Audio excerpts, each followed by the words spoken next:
Bien sûr, ça me choque, mais j'ai exercé, moi, les fonctions de ministre de l'Intérieur. Et donc, j'en connais peut-être mieux que d'autres. Le poids et les difficultés. Donc, j'évite des condamnations schématiques et caricaturales. Mais ce qui est vrai, c'est que depuis quelques jours, tous les clignotants passent au rouge. Regardez ce que nous avons appris et vécu cette semaine. D'abord, nous apprenons qu'à Paris, il y a une flambée de la délinquance, une explosion des cambriolages, plus 52% dans certains arrondissements, 4 cambriolages par jour. C'est suivi ensuite par effectivement l'observation médusée des dérives du match, la suite du match Algérie-Côte d'Ivoire avec un décès, des blessés, des pillages dans le quartier des Champs-Élysées. Le lendemain, on ouvre les yeux et on apprend que 700 immigrés clandestins, irréguliers, c'est-à-dire qui sont venus sur notre territoire sans nous demander notre avis, en dehors de toutes les règles, occupent le Panthéon, encouragés par un mouvement qui s'appelle Gilets Noirs, qui n'est pas un mouvement inconnu. Où est-ce que vous voulez en venir, M. Hortefeux ?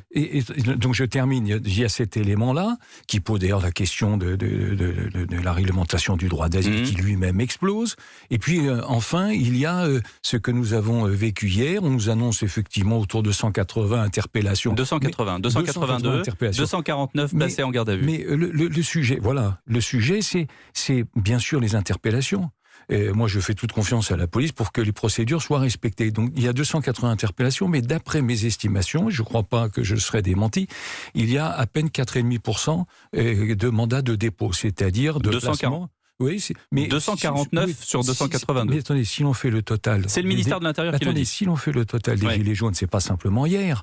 Et ça remonte depuis le 17 novembre. D'après mes estimations, il y a dû avoir en gros 10 000 interpellations. Simplement 450. Ça veut dire quoi ? Ça veut dire que le ministre de l'Intérieur actuel, Christophe Castaner, n'est pas à la hauteur ? C'est ça ? Non, moi je ne mets pas en cause la bonne volonté du ministre de l'Intérieur, mais je constate encore une fois que les clignotants sont au rouge dans tous les domaines. Donc il faut qu'il y ait un sursaut. Oui, donc il n'est pas à la hauteur, c'est ce que vous voulez dire. Ça veut dire ?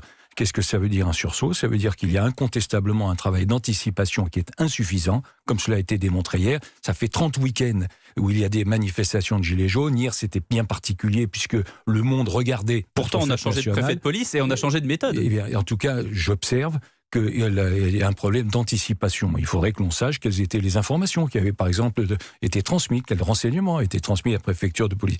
Et puis, il y a un deuxième problème, c'est le problème de la sanction. Aujourd'hui, les sanctions ne sont pas suffisantes, donc il faut qu'il y ait la certitude de la sanction.